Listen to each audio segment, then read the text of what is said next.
Get appalled at. I'm blacker than Nina and Simone. I just want freedom and want all these people left alone. How in the world is that chapping you? Laughable, you catch an attitude. Glad that you going back.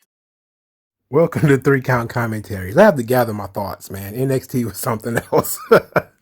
All right. So let's talk about the reboot of NXT. So, and the long and the short of it is I think it was successful. It was a successful reboot for many different reasons. Let's discuss the aesthetic. I'm still not a fan of the multicolored logo. I'm not a fan of that. I'm a fan of them turning the lights on, so now you can see the audience and you can really take in how the audience is enjoying the show. That's so much better. That added a lot to the NXT presentation. The ramp and the trines and everything were a little too much. You know, it's very main roster-y to go with a full trine instead of just going with, you know, something simple. They went with a full entrance. Kind of, I guess they're trying to make it like, you know, television. But overall, the lighting is excellent. There was a new face in just about every segment on this show. And if it was possible for them to introduce that person via storyline or something like that, they did it. So that was good. The biggest improvement, though, was the pace. This did not feel like a dragging, every match is too long episode of NXT. They got a lot done in 2 hours. You know, they did the overrun for the wedding and everything, but they got everything they needed done within 2 hours. You know, none of the matches felt like they lasted too long. The people that they wanted to showcase were showcased. So it was good. You know, there were, of course, things that we could critique, things that we could talk about, which I will do shortly. But overall, I think it was a successful reboot of the brand. And it was fresh. The NXT felt fresh, which is a good thing. You know, it needed this. So we started the show with the 4 promos from the 4 guys who are going to be in the title match. Kyle O'Reilly, of course, would not make it. But Tommaso Ciampa, who says, you know, hey, is a new look, but it's the same Ciampa. Tonight is the greatest love story gets a second chapter as far as Ciampa and Goldie.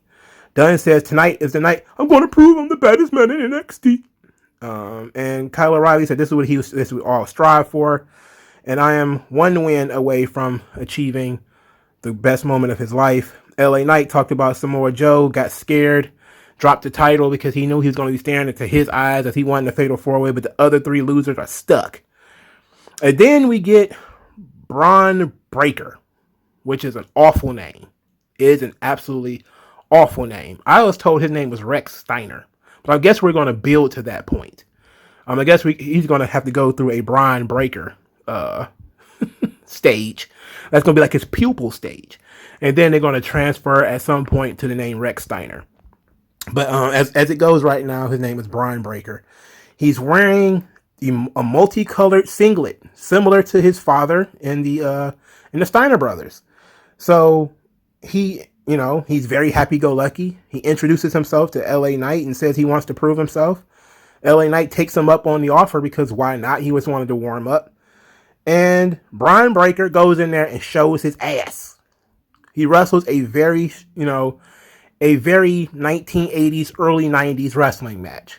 With the running shoulder tackles. He shows some athleticism, shows some strength, and he beat LA Knight with a gorilla press power slam. Something that I've only really seen Bill Goldberg and a couple of other people do. It was good shit.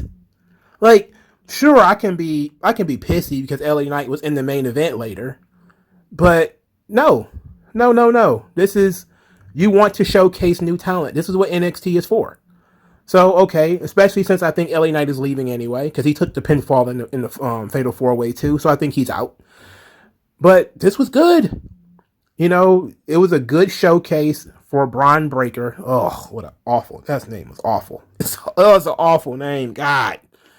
It sounds terrible even coming out of my mouth. But since he's getting a super push, they had to do something to kind of screw with him a little bit. So I guess the Braun Breaker name is what's going to be it. But he showed some grappling. He was very loose. He didn't come across as being nervous. So this was really good. Brian Breaker got, handshakes from everybody in the locker room after he beat LA Knight. LA Knight didn't even cut a promo or anything. He really didn't get anything.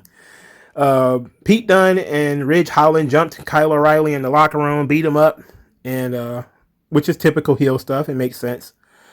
So what ends up happening from there is that Kyle O'Reilly is not medically cleared. He gets replaced by some guy named Von Wagner. Really Enrico tells us Von Wagner is going to be in the match. And I looked at that and I was like, man, this guy looks like an ogre. He's like Jack Swagger 2.0. And I immediately wanted to hate him. I just looked at him and was like, he got that ogreish, almost gargoyle-like face. And I'm just kind of like, oh, this is going to be trouble. He looked like he's going to suck. Now, I should have trusted him because this kid was good. He was impressive. They teased that they were going to, put him over. They teased that he was going to win, which is a good thing because I guess they knew that there was going to be a large cadre of people online who were not going to like that their beloved NXT was getting gutted. Their fake indie fed was getting gutted for something that's going to actually make stars, right?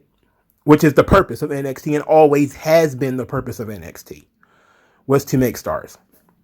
So what they did was they put this guy in there. He had 0 matches, which is, that's the one thing that kind of bothered me. You want to replace Kyle O'Reilly? Okay, cool. But to have put a guy who had 0 matches, not like the next contender, which would have been, somebody from, obviously like a Cameron Grimes or somebody like that would have been the next guy that you would have put in the match. But it was some guy who had absolutely 0 matches in NXT. A guy who was making his debut on this show gets put in a title match. Like, that's something I can't ignore, right? I just can't ignore that. That's silly. You still have to work within the confines of kayfabe and the storytelling that's going on. If you want to reboot the brand completely, just strip everybody of all the titles and then just start fresh. Then it wouldn't matter who won. But because they're still using the lineage from the previous version of NXT, which includes who the NXT champion was, who the tag team champions are, who the women's champion is, Carmelo Hayes being the breakout tournament winner, all that stuff. Considering all that was still in play, you still should have used somebody with some experience in this role. And then if you wanted to feature Von Wagner, then you should have put him in there in a squash match earlier in the night, right? Putting him in the main event, it was kind of weird. But it was a great tease because the guy didn't look lost. He was in there. He still gave me Jack Swagger 2.0 vibes, but it was not bad. So the match itself was pretty solid. It was pretty good, actually. Tommaso Ciampa wins with the fairy tale ending on LA Knight. LA Knight does 2 jobs in one night. He's clearly about to get moved on, probably to Raw or SmackDown. He'll probably be off TV until the draft. Tommaso Ciampa as the winner was. Let's talk about that, because I saw a lot of people who say that WWE does not push young stars. They don't try to push any young talent. They don't try to push any young guys. And they were absolutely thrilled that Tommaso Ciampa won this match. And I say to myself, you're hypocrites. You're hypocrites.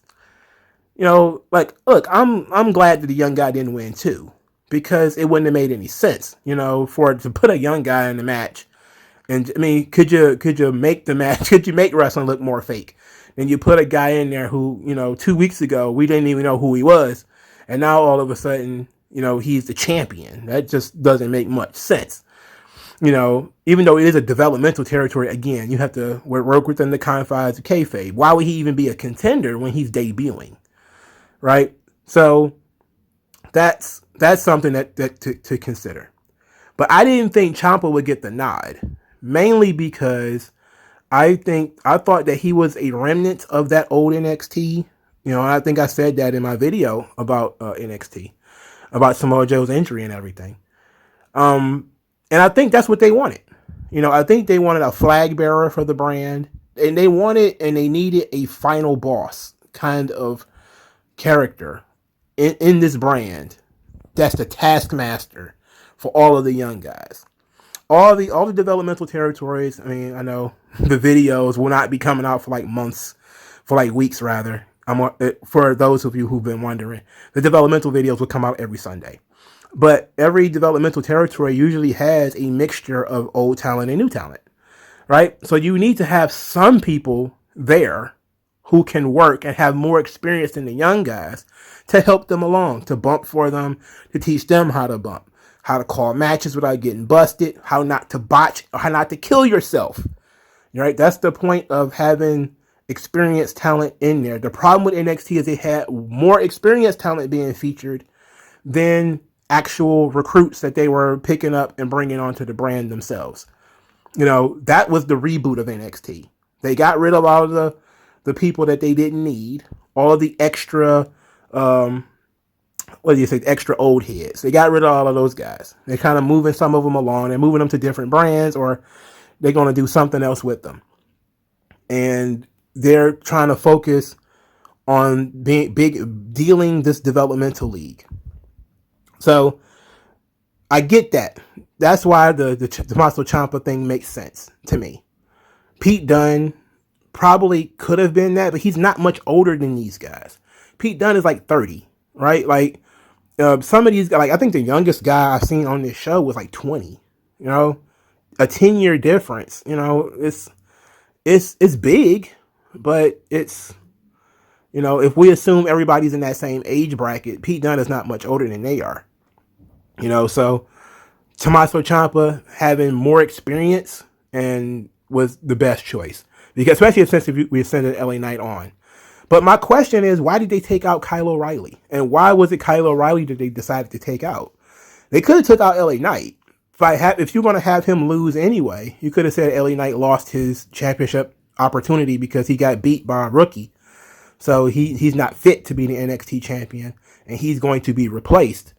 And then you could have, replaced him with Von Wagner or whatever.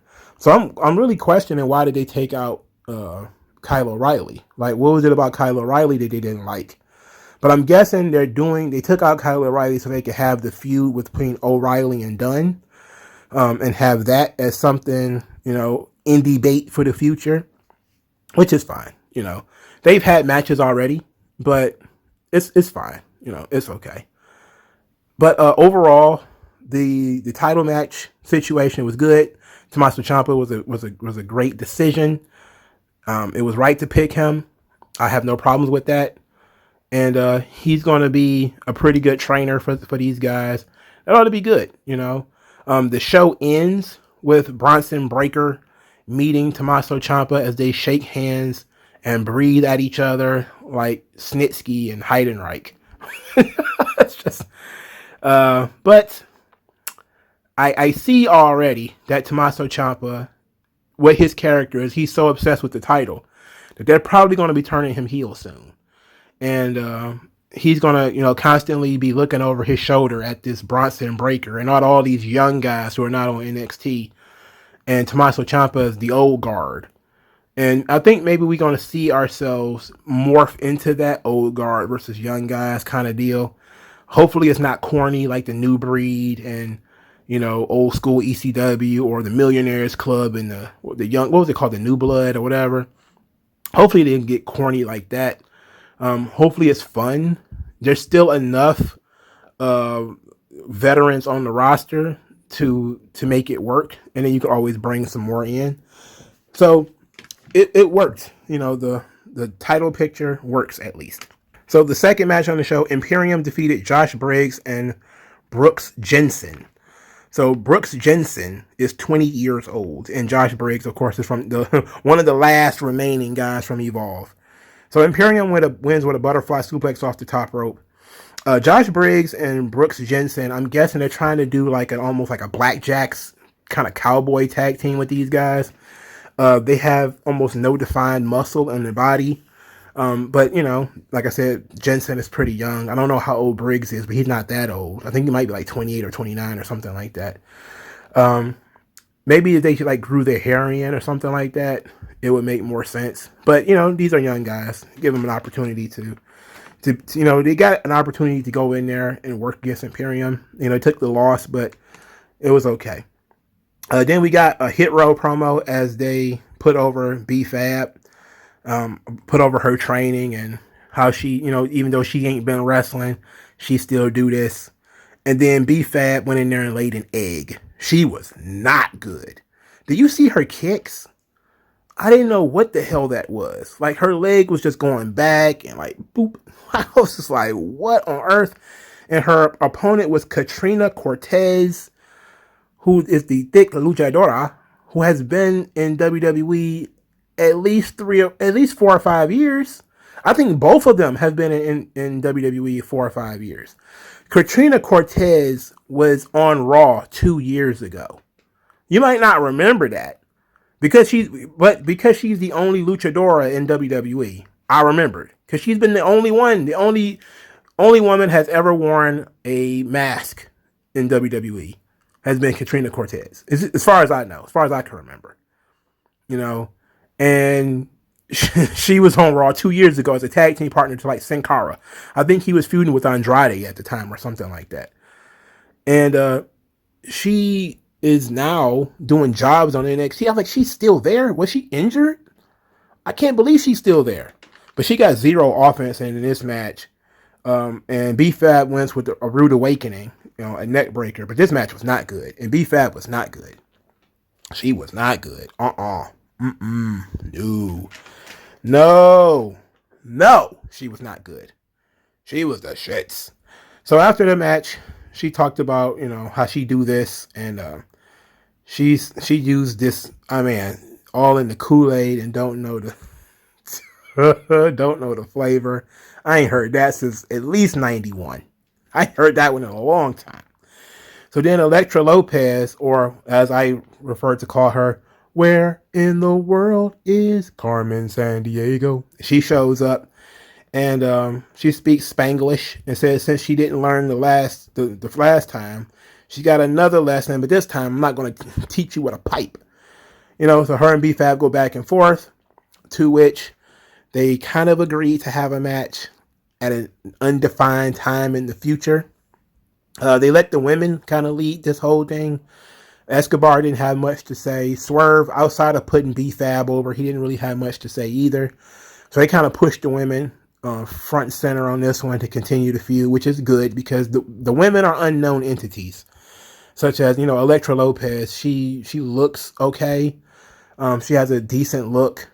But she's an ill-defined character. Like we don't know why she's in Legado del Fantasma. We don't know where her role is on Legado del Fantasma. And B-Fab was always an unknown entity as far as whether she could work or not. Now we know she can't. She's not good. She's got personality. But and I've heard she's been in developmental for about 5 years. So we might have to just keep her on the outside of the ring. Cause she ain't good. So that sucked. All right. So then the wedding stuff. All right. So Grimes was betting on Kyle O'Reilly for the main event. He lost that money because Kyle O'Reilly didn't even make it to the match. Johnny Gargano was more worried about the wedding. And then Austin Theory showed up. And Johnny Gargano says to Austin Theory, I thought you ran away. Austin Theory said, I did run away, but there was no way I was going to miss this wedding. So he shows back up and he brought the priest, i.e. Damian Priest, who was all in on the open bar paid for by Cameron Grimes. So they were going to do the blind high five, to which Johnny Gargano says he didn't, not this time. And then he gave Austin Theory a hug. The weird thing about this, how everybody was wearing tight shirts with gloves because that's what Dexter Lumis wears. So everybody was wearing it. The next segment was Indy Hartwell and Candice. Candice was looking at her and they were looking in the mirror. They were trying to keep how Indy looks from us. But Candice was still hating, which is per the usual. And then the wedding itself, where you had Johnny Gargano walking Indy Hartwell to the ring. The grizzled young veteran showed up to hate on the wedding because everybody didn't think this was going to be an absolute disaster. And the first thing I noticed, outside of all of the guys that was wearing tight shirts with gloves that's in Dexter Lumis's wedding party.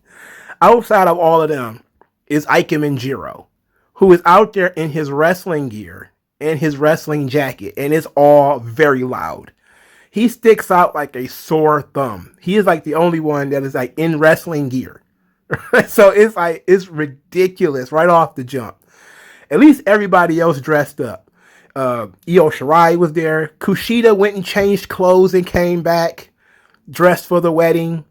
Everybody was dressed for the wedding. It was ridiculous. It was absolutely ridiculous. So then the wedding itself. Oh my God.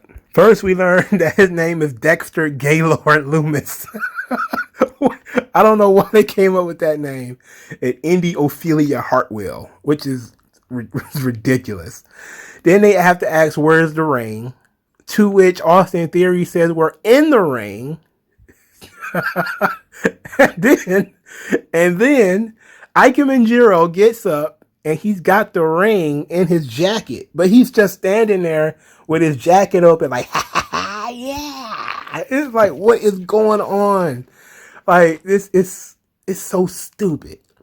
Like, it's one thing. If you're going to be stupid, go all the way stupid. And that's what they did. They went like full every stupid gag they can possibly pull. Except for, somebody's face going into a cake. They pulled every dumb gag they could possibly pull in this joint. Ikemen Jiro had the ring in his jacket. It was ridiculous. Dexter Lumis was death staring everyone. He had an axe.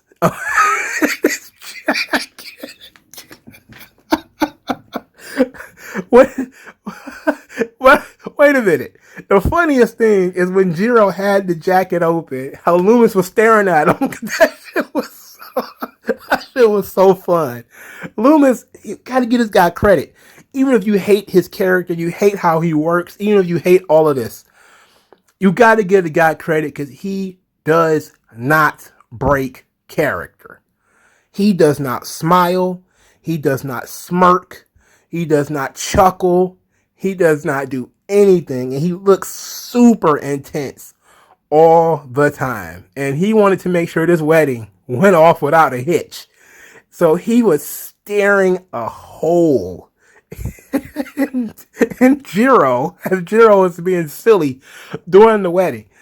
Every time somebody looked like they were going to interrupt or do anything, Dexter Lumis was staring at him. It was fantastic. It was great. Like this is one wedding you don't want to ruin. That's for sure.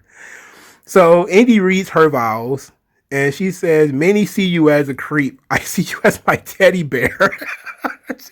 I find it sweet how you're always following me and watching me. He just said, oh shit, this was so stupid. And she started talking about, they saw you a freak. I say, damn right he's a freak. And then everybody starts to laugh. And she starts talking about how he snuck in her bedroom. And then Johnny from the goddamn section is like, when did this happen? When did this happen? He's just yelling. And Candace is trying to calm him down. This was so stupid. This was a stupid wedding, man. Weddings are stupid. I don't see why there's so many weddings in wrestling. This is like the second wedding this year, isn't it? Or something like that. It's like at least one wrestling wedding a year. And they're always silly as shit. But this one's probably the GOAT as far as wrestling weddings go. So we get to the part where Dexter is supposed to talk. He's supposed to say his vows. Now we find out he's not wearing gloves as he does the thumbs up. And the priest now has a problem because of all these nice things that Indy Hartwell had to say about Dexter Lumis. And he has nothing nice to say about her. So he's gonna give Dexter a hard time about this and instantly got choked out. He choked out the priest. And then it became who's going to administer the wedding. First they wanted Johnny to do it. Johnny put it off on William Regal. William Regal was like, huh? And then we see that the zombie referee is still there. The zombie referee that we found out was Canadian last week. He is still a zombie referee hanging out around William Regal. This is so fucking dumb. I can't believe this shit, man. This is so fucking dumb. Anyway, William Regal doesn't administer the wedding because Beth Phoenix jumps into the ring, says that she learned how to become an ordained minister online, and she tries to hurry through this. So she says that Indy says I do, and then we know that Dexter doesn't talk. So she's going to skip that and just assume that Dexter wants to get married. And then Dexter covers her microphone. And everybody's like, oh no. Oh no. This is the hook. And then Dexter speaks and says, I do. Oh, and everybody popped. Like that was all you need to do is go on Twitter and look at all the still frames from the wedding. Most of them are going to be people selling when Dexter talked. For instance, goddamn Austin Theory, who jumped to his feet.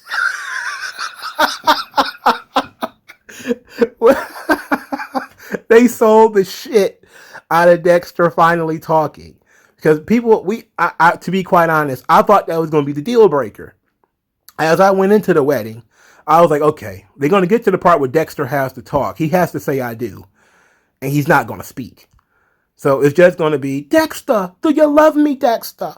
And he's just going to stand there and maybe do, another thumbs up or something. But he actually spoke, which put this on a different plateau. Because they saved up him not speaking all this time for this moment. And as silly and as stupid as this segment was, that's exactly what this segment needed. It needed something to make it feel like an all-time special event. And what ended up happening is this is the first time Dexter Lumis has spoken on WWE TV at his own wedding. So that puts over how serious he is about getting married. He's not just a lifeless murder doll. He is serious about this. I couldn't believe that shit. I could not believe that shit. That shit had me almost in tears, man. Everybody being so excited that Dexter Lumis talked was great. That shit was great. Look, y'all can judge me all you want to on that one, dog. Dexter talking was awesome. That shit ruled. And of course, now that they're man and wife, who knows what the hell goes on from here? Who cares at this point, man? like who cares? Like this shit is dumb. I don't see how this benefits like the grand theory of NXT. I know Indy Hartwell, I think, is technically still kind of a recruit as far as wrestling is concerned. Dexter Lumis is like almost 40. He's not gonna be in NXT forever. But so my question is, like, what are they going to do? I'm guessing that, they're going to have to break them up somehow, how are you going to break them up? I don't know. But I doubt that Dexter Lumis goes to the main roster married to Indy Hartwell. I doubt that. I doubt that sincerely. But the wedding was great. The wedding was awesome. I got a good laugh out of it. It put a nice little bow on this whole ordeal, And for some people, believe it or not, the wedding took it to the next level. They were kind of shitting on NXT, but the wedding was it was loved. Everybody liked it. So everybody that I saw liked it. If you didn't like it, let me know why in the comment section below. It's very sports entertainment. That's a good reason to not like it. But it was just so damn silly. It had no pretense of being a serious event. Just none. Not from the very beginning of all of this. There was no pretense about this being in any way real or realistic. It was all cartoon shenanigans. And since they went with it, they lived up to it. All right, we got to go back. We got to go back to talking about the show. We got to talk about Carmelo Hayes. So Carmelo Hayes comes down to the ring with a gentleman who I had no idea who this was. He introduced the guy as Trick Williams. So I'm thinking, all right, we about to do something stupid here. And we about to have Carmelo Hayes cash in his breakout tournament championship match for the tag team titles. And I was really about to shit on this. I was really prepared to shit on this. But what we got was something that was actually pretty good. So Carmelo Hayes comes in and he's got a little bit swagger to himself, and he starts talking about ever since he won the breakout tournament, he's got a target on his back, and that you're not ever going to catch him off guard again. So he called his homeboy Trick. It says Trick says he bought it, and he says so from now on, as long as I got this, his contract for the title, wherever I go, Trick goes. When I eat, Trick eats. And then Trick says that he got the gift of gab and the gift of jab. And he called Carmelo the golden child of NXT and said he was proud of him. To which the entire audience, myself included, was like, oh, how sweet is this? Trick Williams then says, but who is this new humble Carmelo? What is this? You're the man. What's going on here? Since when did you become so humble? And so Carmelo says, well, you kind of got a point. I am the golden child of NXT. I am the chosen one. And you can see the heel turn coming. And that was one of the things that I think kind of bothered people. They weren't ready to boo Carmelo Hayes yet. And so he was kind of like, okay, from now on, we're not taking no ish. We're gonna go out there and we're gonna show off. So then he's leaving, and Duke Hudson's coming down to the ring. And Duke Hudson is, he's about to have his quote scheduled match, which never took place, of course. He disrespects them as he walks by, and Trick Williams is like, nope. See, just the kind of stuff I'm talking about. We can't let this happen. And so he goes in there, beats up Duke Hudson, and as he's stomping Duke Hudson and he tells Melo, come on, man, come get you some of this. And Carmelo looks at him and he just gets in the ring and starts stomping him. So it was like a full heel turn where they stomped out Duke Hudson for being disrespectful. Duke Hudson was not the right guy. Duke Hudson is not a babyface, so that didn't work. Right, the heel turn works because Carmelo Hayes has a heel swagger. I like the Trick Williams edition. I don't know who Trick Williams is. I don't know what his real name is and all that kind of stuff. I'm glad I don't. I don't need to know. But he does add a little something. I don't like that he rhymes because Hit Row also rhymes. We don't need two kind of rhyming gimmicks. But they have a different kind of dynamic where it seems like Trick Williams, even though it's going to be like his bodyguard, it's his homeboy from the block who's going to watch his back. I love that dynamic. That's very fresh. And this was an introduction to of Trick Williams, which is good, because even though Carmelo Hayes is still pretty new, he's been around long enough that, he can introduce other people. Now, is he going to just turn this into a full-fledged stable? Probably not. I think it's good with just the two of them. And I like the idea that, Trick is going to be his shadow. He's going to be his guy, but he's also going to be a corruptor because he already corrupted Carmelo by, getting him to turn heel, feed into your ego, feeding into his pride, feeding into his ego, telling him that he was the best, the golden child of NXT. Why be humble? You don't need to be humble. That's devil stuff right there, man. People tell you to have an excessive sense of pride. You should probably watch out for them. So this was good, and I like this. I like the pairing. I'm looking forward to doing more with them. I said last week that Carmelo Hayes needed a character. They found one, so this is good. Trick Williams, hopefully he's a good wrestler, and we'll give him a shot. So JC Jane and Gigi Dolan is in the back, and they tell Mandy Rose that she looks amazing. And at the old Mandy, that wasn't you. This new Mandy, oh, this is completely you. This is you. Then we have Gigi Dolan and JC Jane versus Casey Catanzaro and Caden Carter. They have a short match that ends in disqualification because new Mandy interrupts. And Mandy takes off her hood and she just has brown hair. And I was just kind of like, huh?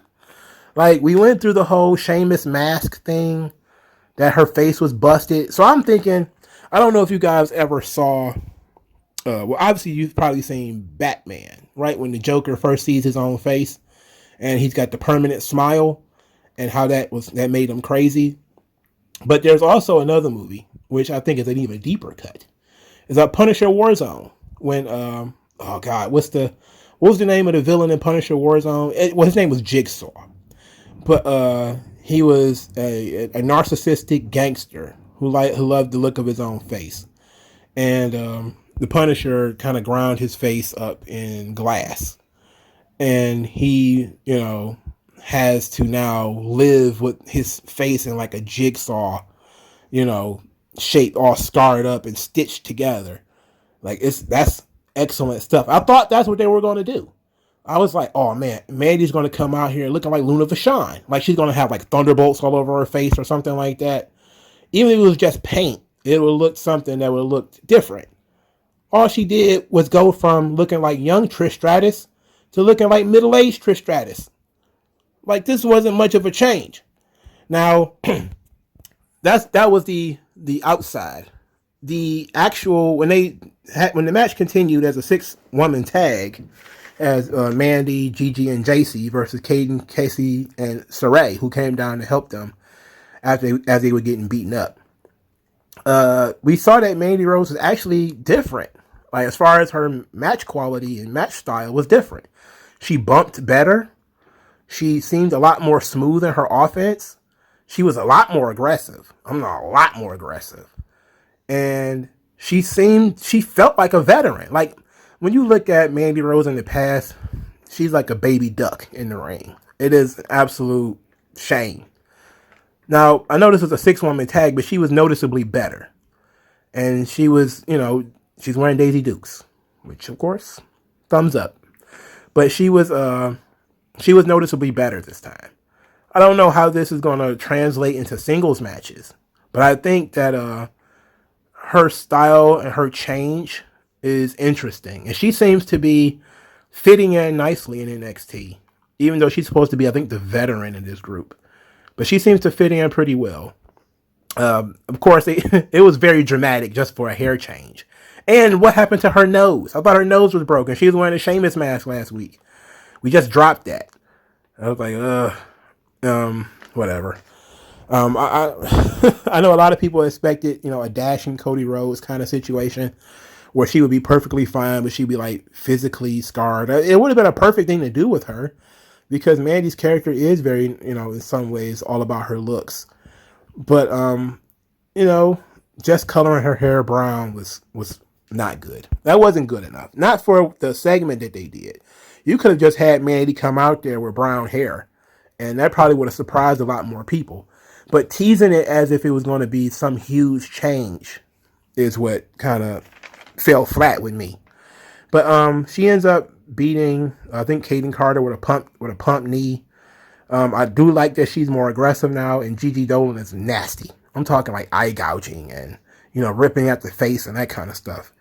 But what impressed me most about this match was the pace. That it was still pretty fast paced, and it was, I know that Gigi Dolan has a little bit more experience.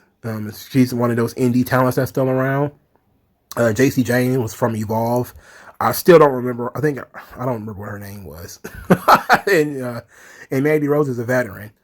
And Saray, of course, is also a veteran. I think she spent years in Stardom. They started like 14, so she's probably like a 10-year vet already. But so it ought to be fun, if they can keep up the pace. And that was the best thing about this show, is that the pace, it kept moving, it kept moving, it kept moving. The matches were not slow. The matches, they kept going. So this was good. Ridge Holland destroyed Drake Maverick. Ridge Holland always rules. His finisher is now called the Northern Grit. I thought it was I kept calling it the Snowplow. Grayson Waller is now best buds with Drake Maverick. I don't know if Drake Maverick is on Raw or NXT, or he's on Raw and NXT. I don't think it matters at this point. I don't think it matters at this point. If he's going to get paid twice, go for it. If he's only going to get paid once, I don't know. But if he gets paid twice, go for it. So the final segment, the Creed brothers. The Creed brothers do what the Creed brothers do. Everybody seems to like these guys. People who are looking at the Creed brothers, they're really getting off on these guys mangling people.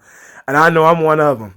They're psychos, bro. Now, they looked a little less deadly this week because it probably got told to rein it in a little bit because of how bad they beat those guys up last week. But watching the Creed brothers be meat grinders is fun. They're slap tagging each other. One of the brothers is smacking himself and punching himself in the face, getting fired up. It was excellent. Like, they're just throwing guys around, man. I don't even know the names of these guys. It doesn't matter. These dudes really, really wreck shop. This was fun. The Creed brothers are fun. They have no character. They have no personality, but they show a lot of personality. You can tell a lot about them just by watching them. You watch them and you say, like, damn, like, these dudes they're something else, man. They're kind of special. I like them. I like these guys. So Malcolm Bivens says that, after the match, Malcolm Bivens says that, these are the two newest guys of the Diamond Mine. And you may walk into this ring to face the Creed brothers, but you're damn sure not going to walk out because they're going to destroy anything on two legs. Then he introduced Ivy Niles, who is this really muscular, small woman. She's muscular. Muscly. And she's got like a junkyard dog chain around her neck. He runs down her resume, says that she's from the Titan Games. So, which is like The Rock's TV show, which was like a year or two ago. So she's Titan Games alumni. I think her name was Emily Andzulis. No, whatever. He said she hasn't eaten a carb since 2005, which is pretty funny. Then Kushida came out there and said that everybody talks too much and that he's ready to fight now. And Bivens makes the match for next week, wants to make the match for next week. Kushida versus Roderick Strong for the Cruiserweight title. And that's fun. That's fun. Kushida is going to be another one of these indie guys who's going to hang around. Okay, cool. Roderick Strong is going to be another one of them that's going to hang around. That ought to be cool too. So that's fun. The Creed brothers fucking rule, right? They rule hard. This is what Bronson Breaker, okay? The Creed brothers. That's what we need more of in wrestling. All right, so the last thing to talk about is the Tony D'Angelo vignette, because that upset a lot of people. A lot of people were like, oh my God, we're doing mafia characters in wrestling in 2021. I say, well, the guy didn't say he was in the mob. He didn't say anything about being in the mob. Just because the guy is very heavily Italian doesn't mean he's in the mob. I think that was something that the audience jumped to. All he said was that he's from Chicago and his family got, quote, interests in waste management, which could mean that his dad owns a garbage disposal company, which those can be private, and, it doesn't have to be illegal. It's not like he said his dad was a bootlegger, it's not like he was Michael Corleone or anything. He talked about being an amateur wrestler and said there ain't no money in amateur wrestling, but there is money in NXT. And that's why he's coming to NXT. And I was like, boom! Why can't we do this for everybody? We learned a lot about this character in 25 to 30 seconds. We learned where he was from. We learned what his name is. We learned his background. He has a blue-collar background. So he's a blue-collar Italian from Chicago who is an amateur wrestler who is now coming to NXT to make cash, to make that sweet, sweet coin. All right, cool. Now we're off to the goddamn races. That's what I've been talking about this whole time. Establish the character. Tell me the wants. Go through the David Mamet questions. What does the character want?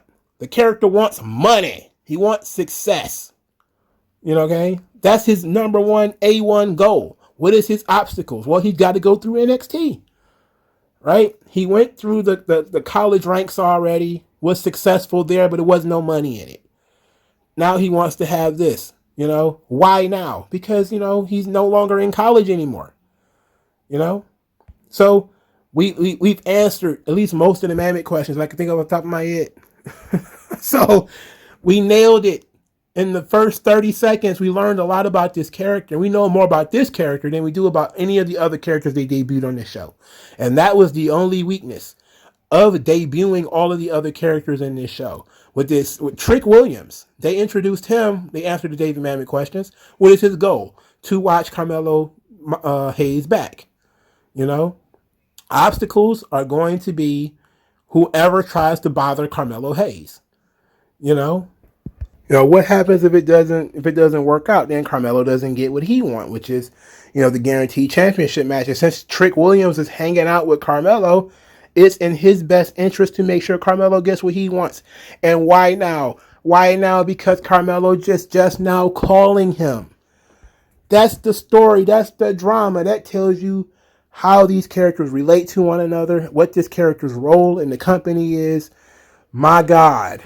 It's like somebody competent decided to write NXT, or at least write for these particular characters.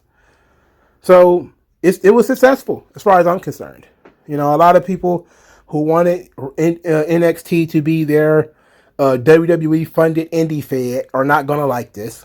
I saw a lot of them that don't like it. A lot of them have blue check marks. They hated it. It's main roster. It's developmental. Like what the fuck do you think wrestlers come from? What are they supposed to do? Like, you can't have push new stars and then never make any new stars.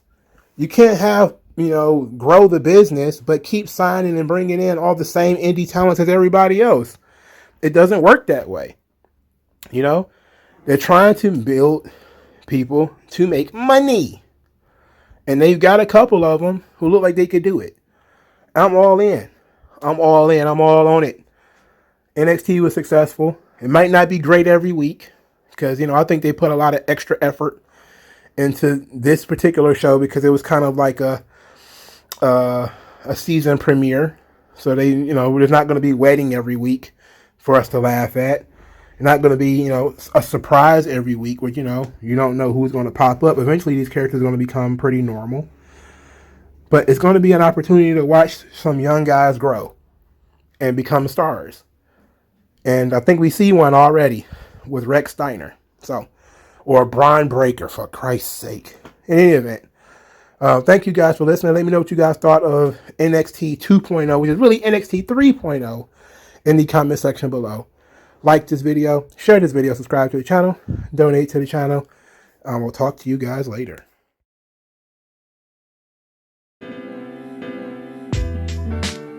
Tell me what's worse than learning all that you led to believe was all horse crap. They distort